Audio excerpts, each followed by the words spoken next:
cold? Are they going home? They have to pee. Dinners? It is a long movie. Who has to pee? Who has to poop? I'll sit up here while you all pee. This is going to be a 3-hour Q&A about Lincoln for some reason. I don't know why. We're only going to talk about Lincoln. All right, so this is how we're going to do it. You guys have a question for Judd about Ian's anything? here. Come on, Ian is here. Ian LaHerriere. That was some good acting. Do you have a question for Judd? And, Ian had to act with Megan Fox, beautiful woman. He didn't get thrown at all. And, notice my wife didn't put your teeth in. I wasn't comfortable with that at all. I love your wife, by the way. I love her, and I've loved her for a long time before I even knew that she was your wife. But one thing I noticed is, I don't know your daughter's name, but Sadie? Yes. She looks like your wife a lot. She does. She doesn't like hearing if she looks like me. Sometimes people say, oh, you look just like your dad. She's like, oh, shit. No, I noticed it especially in the mouth in the very beginning of the movie when I was like, wow, she looks exactly like her, yeah. Should we call her? If you want to. Let's call her. Let's see what she's doing. She was doing her homework before, and she hates homework. It's hard for me to even push her to do homework because I hated school. So when she's like, school sucks, I'm like, yeah, it fucking sucks. I can't even pretend I want to support the endeavor of school. But let's see if she's home. We'll bug her.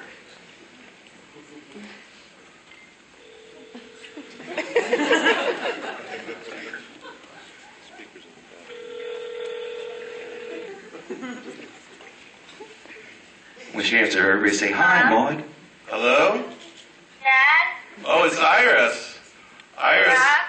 I'm in Philadelphia and we're in front of hundreds of people right now. Hi, Iris! Hello, Iris! What? Wait. Are you embarrassed? They just saw the movie and they thought you did a really good job.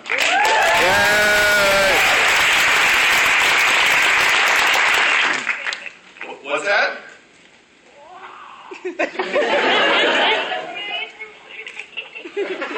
Why am I doing it to you? I'm just blowing your mind.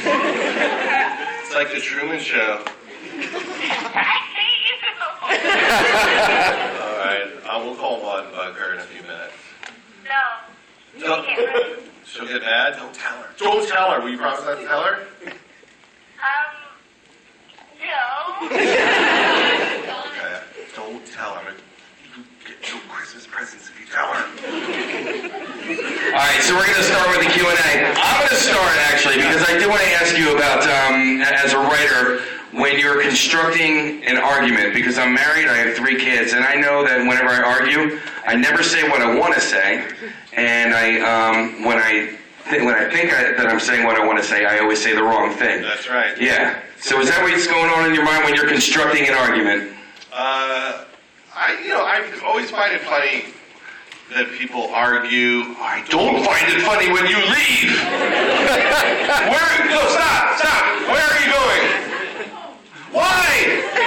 I flew here all day long to see you, specifically you. Okay. I guess she's got to go home to watch Grey's Anatomy. I don't know what's on. Clearly, is it the finale of Breaking Amish? Come on, this is real entertainment. She's like, I understood the movie. I don't need it explained. All right, we're going to go over here. What is your name? All right, Anthony. He can hear you. Judd, Yes. loved how you used the flyers. Loved how you used live music. Yes. Good. How painful, starting from writing the script to even being on set with your family, going through what you obviously go through. How many times was it just outright painful, outright, oh my God, this is really going too deep, or it's never too deep. Everything that you think is really humiliating probably comes from Paul Rudd's life. And the scenes that seem uncomfortable, like Leslie being topless, I didn't ask her to do that. She pushed to do that. She's like, I want to get these puppies on record. I want them filmed professionally. They will not always look like this. Let's shoot them. And I said, don't you think that would be embarrassing to our children? And she goes, I don't give a shit. I'm going to do it anyway. So she's a very brave actress, and she really just wants it to be truthful. So the scenes that seem like, oh my God, I can't believe they did that, is the scenes that Leslie enjoys the most, because she really wants to go all the way with what the film is about. But what about you? I'm always uncomfortable as a person. I won't sleep all night because that lady left. I was like, why did she leave? I walked on the stage and that's the exact moment she left? I don't even get it. She had to wait in the cold to get in. Where are people going? You have a fragile ego. I do have a fragile ego. It's what keeps me going is my complete lack of confidence. That's why I work hard. If I was confident, I would get lazy. But when you always think it's going to cave in at any second, you continue to work hard. Anybody else have a question? I saw you with the beard. Yeah. I was wondering, you have an amazing family and probably some of the coolest friends in the world. How do you find time to balance all that stuff with what you do? And I only speak to my children when I'm on stage during a panel. That's how I balance it. We shot the movie 10 houses from our house. And we shot in our town. Like if there was a restaurant we had to shoot in, I'd go, let's go to the restaurant we eat at. So I'm always trying to keep our world not too crazy. That's why the kids are in the movie. And I don't have to leave to go to work. They have to come to work with me. But it's hard though. It's more hard in your brain because when you're working on a movie every day, you think of ways to make things better, and you could not pay attention to your kids. They're like, help me with my homework. And you're like, but I thought of this great joke where she has to look at his butthole. I can't help you with the homework. I have a great idea. So you have to be aware that it's a lot of it is just about where your head is at. You might physically be there, but you're thinking about something else, and so you have to learn to shut it off. do you have? I'm sorry. I just wanted to know if you had a different hat for director or father, like when they're on the set. On the set, they like being on the set. They've been on sets their whole life, so they're very comfortable. And they haven't really seen any of the movies. Maud, I just started letting my older daughter watch some of the movies, and I'll say, hey, you could watch Step Brothers if you want. And then she'll watch like a half hour and fall asleep. And she's like, I fell asleep. And I'm like, well, when are you going to watch the rest? And then she's like, soon. And then like a month later, did you watch the rest? No. And so she'd rather watch American Horror Story or Breaking Bad. Oh yeah. They have such a lack of interest in me and my work. They just don't care at all. Even though they're in it, they don't care, which I guess is healthy. Or they're a bunch of jerks. When writing a movie, how much does the soundtrack play into everything pre-production and leading up to post-production? With the exception of the stars of the movie or something that's in the script, a la Wilco or something like that. This was the first time I thought, let's get people to record new songs for the movie. I'm usually afraid to do that because what if someone records you a song and you don't like it? And you've asked U2 to record a song for your movie, and then you have to call Bono. I didn't like your song. I didn't use it. So I was neurotic about that. But this time I threw caution to the wind. And so we asked Fiona Apple to record a song. And so that song, which I think is pretty cool, was during the bike sequence. And Lindsey Buckingham has a song during the party called Sick of You that's really good. And there was a new Graham Parker song he recorded during the barbecue called What Do You Like? And Wilco, I had heard Wilco, two people from Wilco performing that song, I Got You, just on YouTube on some weird show, acoustic, and it was kind of bluegrassy. Yeah. So I asked them if they would. Are you a fan of Wilco? I love Wilco. I saw them for the first time this summer. Yeah, I had never heard their music before, and I went to a concert. It's mind-blowing.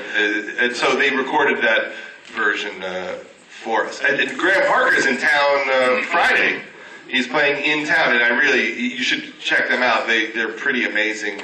We recorded an entire concert of theirs when we did the movie, and it was exciting to be around them because they hadn't been around each other as a group for 30 years. So when they performed for the movie, all their kids came, and most of the kids weren't even born when they were really popular. So it was like them getting to see what their dads do, and it was very emotional. And is it important for you to put, just to name check the bands that you like? I gotta say the Pixies, because my friend Nick here is a huge Pixies fan. Sure. And he has the Pixies sweatshirt. Right. And he wears it to work every day. So when they were mentioned and played during the movie, he just looked over at me like, see? Well, that's the ultimate fight you get into with your spouse, whether or not she will tolerate you listening to the Pixies when she wants to listen to Keisha. If you don't have the same taste as your spouse, every time you get into the car, there's a radio war. I'll just turn a song on and Leslie will go, "Oh God, no!" And then I'm like, "I can't believe you don't like that song." And so I saw the Pixies, the first concert where they got back together. When they finally reunited in Pomona, and it was just one of the great shows I've ever seen. How about another question here? In the front? Are there any recent songs that you have that are argument over? What do we fight about now?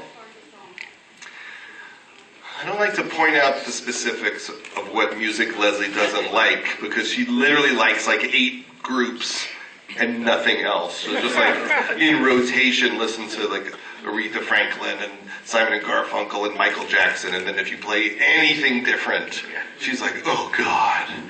She hates live music too. She doesn't like concert, albums of concerts. She likes the original recordings. How lame is that? So she was like, "They're singing it different." So we were always fighting about music, and I thought in the movie it was an interesting metaphor for not being in tune as a couple, that when you like very different music, how are we even married and we don't like the same music?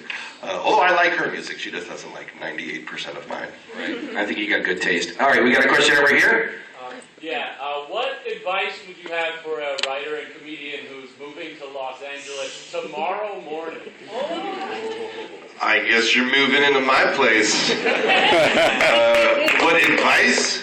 I think there's a very simple piece of advice, which is you just have to work your ass off. And especially when you're a comedian, what I noticed when I was a young comedian, I would go on the road with people like Larry Miller and Dennis Miller, and they just worked really hard. They wrote jokes during the day. Most comedians are just high and they go to the mall, and they don't work on their act.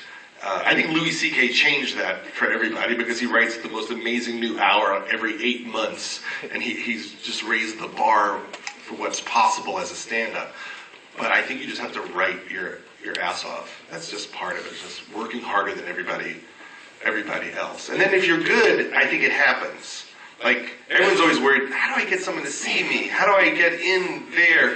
But that's not the hard part. The hard part is doing good work, and most people suck. Let's be honest. How many great comics are there? How many great movies are there? So it's really about being great at what you do, and then they'll find you. How about over here? I see you two. Okay. Bye. Ian's going to kick your ass by the car. Go ahead. Okay. Love the movie. Love the Ween T-shirt, by the way. Yes.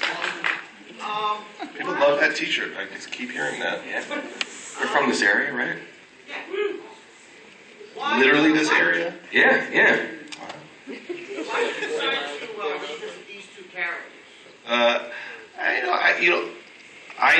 People really were interested in them when we did Knocked Up, even more than I thought. And I realized, I hadn't explored that deeply. And, some people, we went to Australia, and Leslie would do these interviews, and the Australian reporters would be like, "Why is Debbie such a beach? She's such a beach."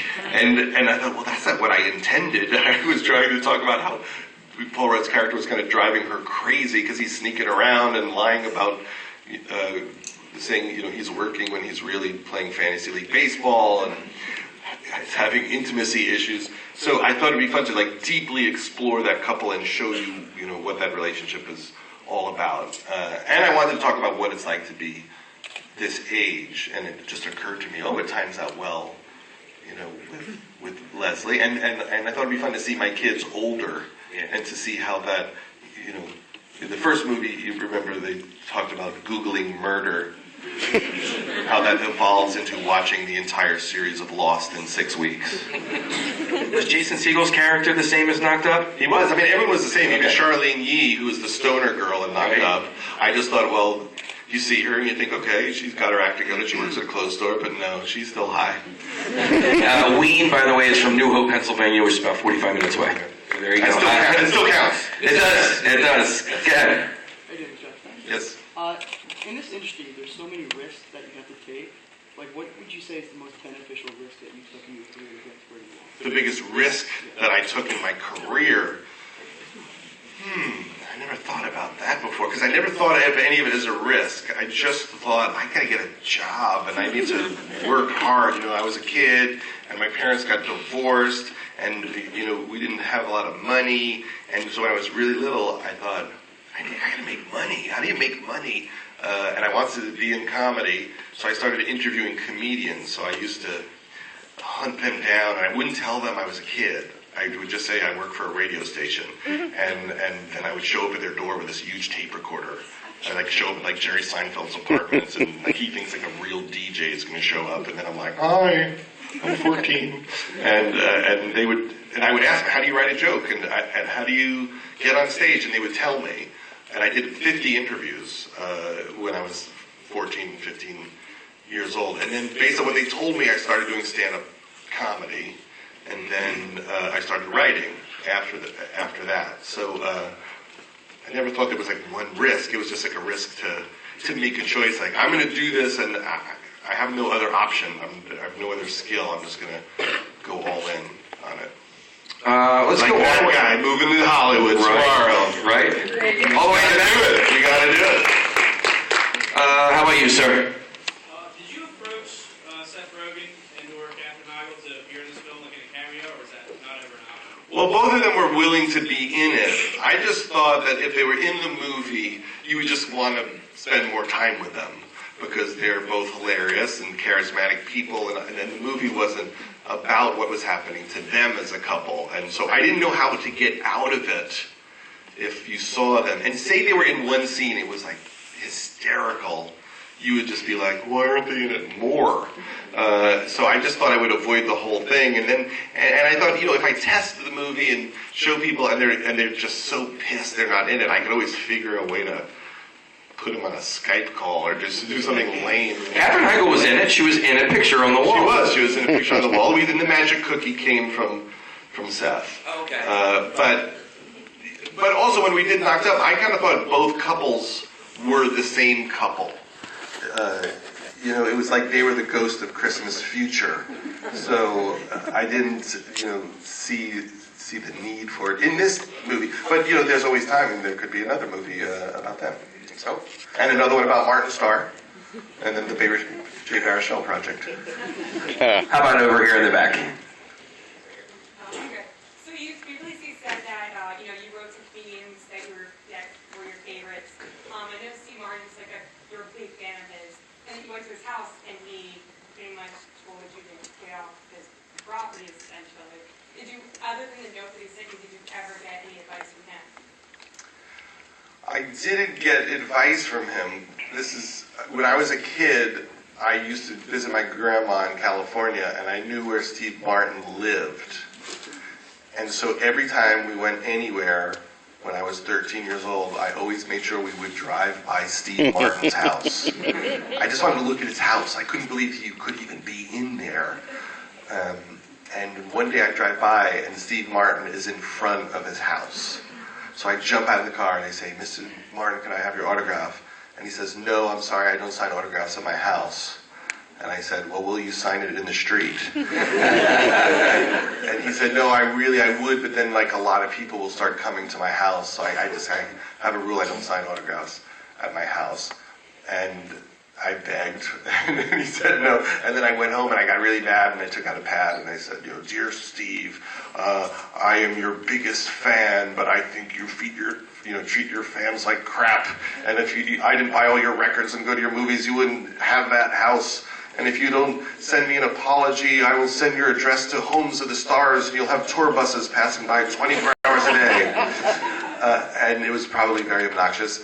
And I put it in his mailbox. And 6 months later, I get a package and I open it up, and it's this book he had out at the time called Cruel Shoes. And inside it, he wrote, "To Judd, I'm sorry. I didn't realize I was speaking to the Judd Apatow."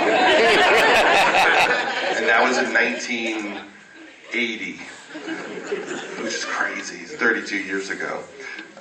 So recently, I've only met him a few times. I edited the next issue of Vanity Fair that's coming out, and we took a photo together and do a funny thing about that story. So I got to hang out with him for a whole morning a couple of months ago, and he's the nicest man. That's a pretty cool thing. I got a question for you. You're standing in your front lawn watering the flowers. Somebody pulls up and asks you for an autograph. What do you do?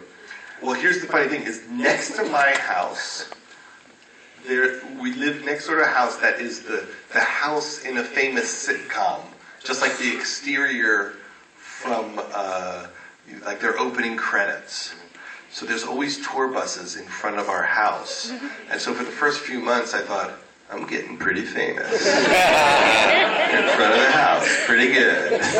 And then one day, this friend of mine goes, why do you stop here every day? And they're like, this is the house from that show. And then we felt like jerks. Now I just hang out outside and wave, and they're like, who's that weird Jew bearded dude? Any other questions? All right, over in the back. I just wanted, first of all, I want to say I've never seen Megan Fox as good.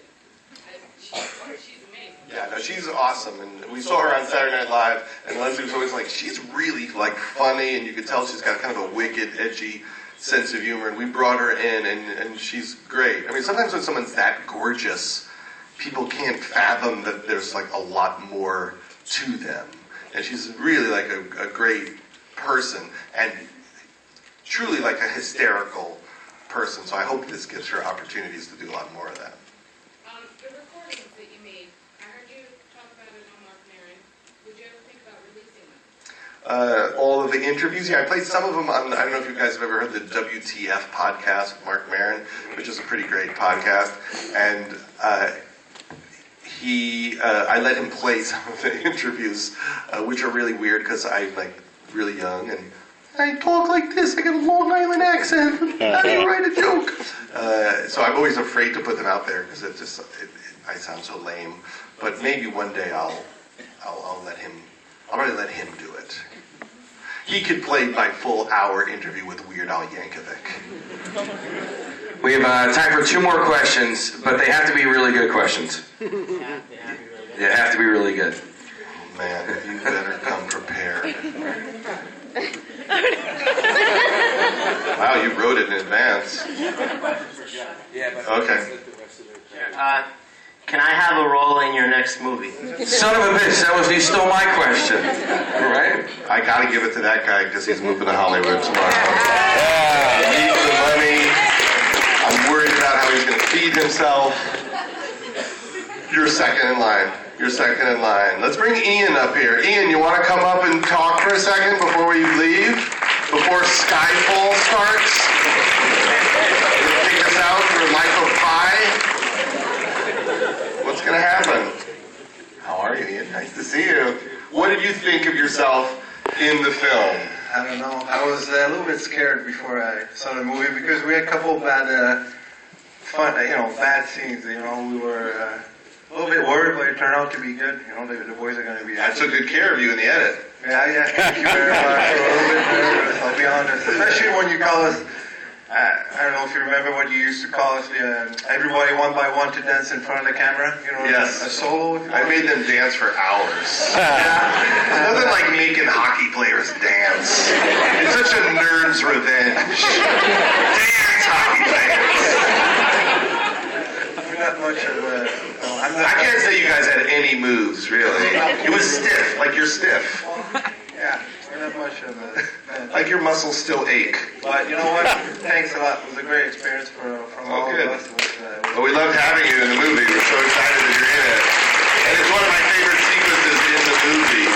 And actually, Leslie thought of it because once she was dancing and a hockey team hit on her. And she says, let's do that in the movie. And I said, well, I know just the guy to do it. And then... And how did you feel about having Megan Fox wear your teeth? That was something, you know. I can brag about that. Not too many guys can say that. Yeah. The only guy in the world whose teeth have been in her mouth. Yeah. Not necessarily. Yeah, that was something. You know, it's a great experience to meet your wife. She was beautiful too. You're talking about Megan Fox and everything, but your wife's very nice too. His wife, between scenes, she'd sit with us and chat with us, which was great. You know, big star like your wife. It was very, the guys really appreciated it. It was a super fun night doing that. And I love the sequence in Wyatt Russell. That's Kurt Russell, and Goldie Hawn's son plays the hockey player who actually is hitting on Leslie. He's got the genes. He's really likable and hilarious, and he played hockey as well. He was a goalie, and then he hurt his hip, and he had to. I didn't know that. Okay, because I don't know who that guy is. Yeah. And I know the Flyers. Yeah. Okay. Should we call Maud and see? Yeah. How our homework's going? Great to see you again. Good job. You look handsome too. The teeth are permanent now, by the way. They're permanent. Okay, let's see how the homework's going. I don't know. She might be mad. It's hard living with 3 women. Do you know that? Yeah. It's hard, right? She's avoiding me now. Oh, how dare she? That's an avoidance. Your call has been forwarded. 310 Apatow, please record your message. Leave her a message. When you have finished recording, you may hang up or press 1 for more options. I can't believe you won't answer the phone. Boo!